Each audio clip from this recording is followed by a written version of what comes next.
এখনো কিন্তু ক্যান্টনমেন্টের ভিতর থেকে আমরা বারবার শুনতে পাই বিভিন্ন ষড়যন্ত্রের কথা।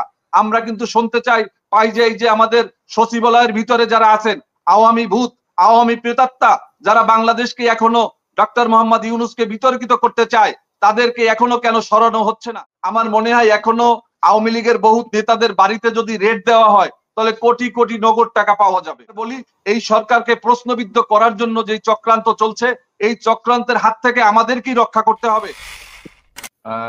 অধ্যকার এই টেবিল টক ইউকের সম্মানিত সঞ্চালক হাসিনা আপা, আমার সাথে প্যানেল আলোচক ব্যারিস্টার সৌরভ ভাই এবং পলাশ চৌধুরী সহ যারা আছেন, আমাদের যারা দেখছেন এবং দেখবেন, আপনাদের সবাইকে জানাই বাংলাদেশ লেবার পার্টির পক্ষ থেকে আন্তরিক শুভেচ্ছা, অভিনন্দন।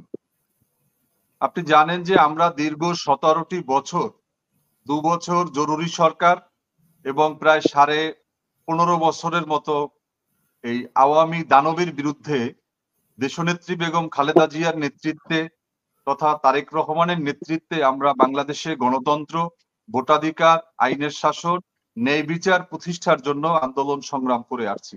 দীর্ঘ 17টি বছরে আমরা আমাদের হাজার হাজার নেতা কর্মীদেরকে আমরা হারিয়েছি, যাদেরকে খুনি হাসিনা হত্যা করেছে, গুম করেছে, খুন করেছে, মিথ্যা মামলায় কারাগারে নিক্ষেপ করেছে এবং সেখানে নিপীড়নের মধ্য দিয়ে তাদেরকে হত্যা করেছে। এই যে দীর্ঘ 17টি বছরের আমাদের যে একমাত্র যে উদ্দেশ্য, তা হচ্ছে দেশকে বাকশাল মুক্ত করা, দেশকে ফ্যাসিবাদ মুক্ত করা, বাংলাদেশকে গণতান্ত্রিক বাংলাদেশে রূপ দেওয়া, বাংলাদেশে আইনের শাসন প্রতিষ্ঠা করা, এটাই ছিল আমাদের দেশনেত্রী বেগম খালেদা জিয়ার একমাত্র লক্ষ্য, যাকে এই আওয়ামী দানবীয় শেখ হাসিনা তিনি গ্রেপ্তার করে বেগম খালেদা জিয়ার রাজনৈতিক ভাবে তারা মোকাবেলা করতে ব্যর্থ হয়ে বেগম খালেদা জিয়াকে মিথ্যা মামলায় গ্রেপ্তার করেছে।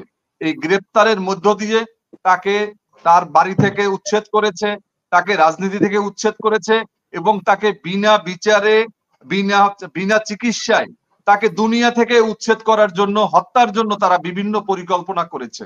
কিন্তু আল্লাহ রাখে, আল্লাহ মারেকে, দেশনেত্রী বেঁচে আছেন এবং জাতীয়তাবাদী শক্তির ভ্যানগার্ড, জাতীয়তাবাদী শক্তির নেতৃত্ব দিচ্ছেন দেশনায়ক তারেক রহমান। আপনি বলেছেন যে বিএনপি আসলে কি চায়?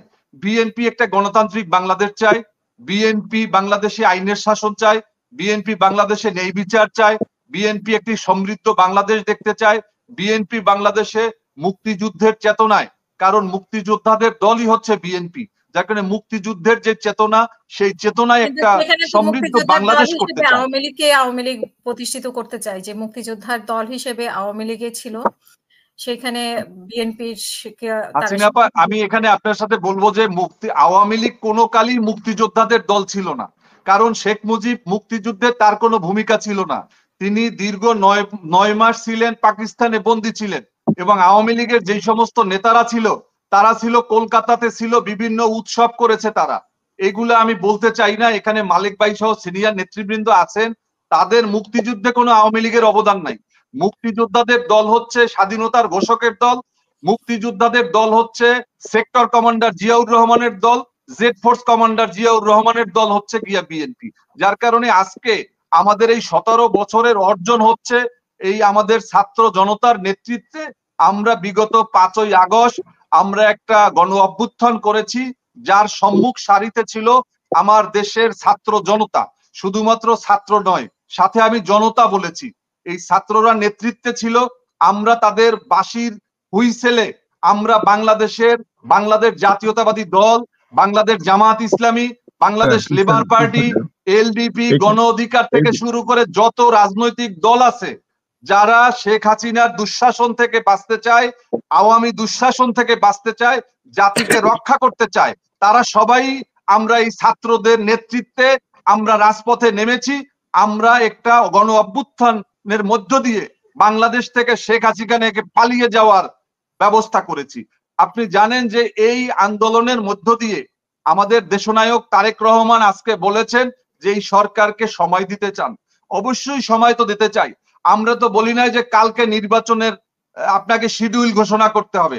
তবে আমরা একটা কথা পরিষ্কার বলেছি যে আজকে এই অন্তর্বর্তীকালীন সরকার তারা তাদের কিছু আচরণে আমরা বিক্ষুব্ধ হওয়ার পথে এই কারণে যে তারা বাংলাদেশ থেকে রাজনীতি বিতাড়িত করার জন্য কিছু কথাবার্তা ইতিমধ্যে বলেছেন। আপনি দেখেছেন যে তাদের উপদেষ্টা ১/১১ সেই ষড়যন্ত্রকারী ব্রিগেডিয়ার সাখাওয়াত তিনি আওয়ামী লীগকে দাওয়াত করেছিলেন যে আসেন আপনারা এখানে রাজনীতি করেন, আপনাদের দলকে কেউ ব্যান্ড করে নাই, আপনারা এখানে রাজনীতি করতে পারেন। এবং বাংলাদেশের রাজনীতিকে বিরাজনীতিকরণের জন্য এবং এই যে সাখাওয়াত এবং আলী ইমাম মজুমদার এরকম বেশ কয়েকজন আছে যাদেরকে তারা প্রশ্নবিদ্ধ ব্যক্তি, এবং আমি মনে করি তাদেরকে অতি দ্রুত এই সরকার থেকে তাদেরকে সরানো দরকার।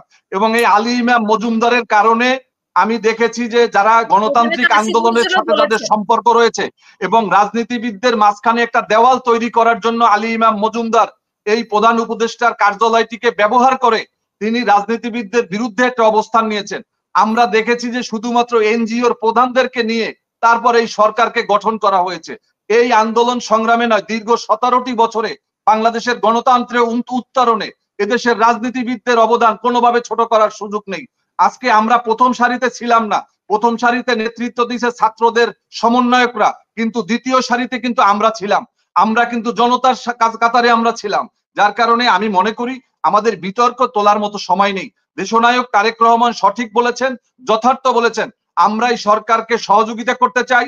আমরা মনে করি যে ডক্টর ইউনূস সাহেবের নেতৃত্বে যেই অন্তর্বর্তীকালীন সরকার, এই সরকারের মধ্য দিয়ে আমরা বাংলাদেশে নতুন করে একটা গণতন্ত্রের সূর্যোদয় ঘটাতে চাই। আমরা বাংলাদেশকে একটি নতুন সীমানায় নিয়ে যেতে চাই, যেই বাংলাদেশ চেয়েছিল শহীদ রাষ্ট্রপতি জিয়াউর রহমান। তিনি খালকাটা থেকে শুরু করে বাংলাদেশকে একটি সমৃদ্ধ বাংলাদেশ তৈরি করার জন্য তিনি যেই শুভ সূচনা করেছিলেন, আমরা তেমনি কৃষক শ্রমিক জনতার বাংলাদেশকে আমরা নির্মাণ করতে চাই। এই জন্য যতটুকু সময় দরকার এই অন্তর্বর্তীকালীন সরকারকে বলতে হবে যে আমরা অতি দ্রুত বাংলাদেশের সাংবিধানিক কিছু পরিবর্তন রয়েছে, এই পরিবর্তনগুলো তাদেরকে ঘটাতে হবে। বাংলাদেশে কিছু প্রশাসনিক কিছু বিষয় রয়েছে। আপনি জানেন যে বিদেশ থেকে অর্থ পাচার হয়েছে হাজার হাজার লক্ষ কোটি টাকা। ইতিমধ্যে কিছু টাকা ডক্টর ইউনূস সাহেবের সরকার নিয়ে এসেছে। আমি বাংলাদেশ লেবার পার্টির পক্ষ থেকে এবং বিএনপির যুগপৎ আন্দোলনের একজন শরিক হিসাবে আমি তাদেরকে ধন্যবাদ জানাই যে তারা একটি ভালো কাজ করেছে। এখন আপনি জানেন যে শেখ হাসিনার বেআই বাবর তিনি একাই 2000 কোটি টাকা পাচার করেছে। ছাত্রলীগের জেলা সভাপতি তিনি 2000 কোটি টাকা, এই তো 4000 কোটি টাকা। এই 4000 কোটি টাকা যদি বাংলাদেশে আসে তাহলে তো বাংলাদেশে অনেক অনেক কাজ করা সম্ভব হবে।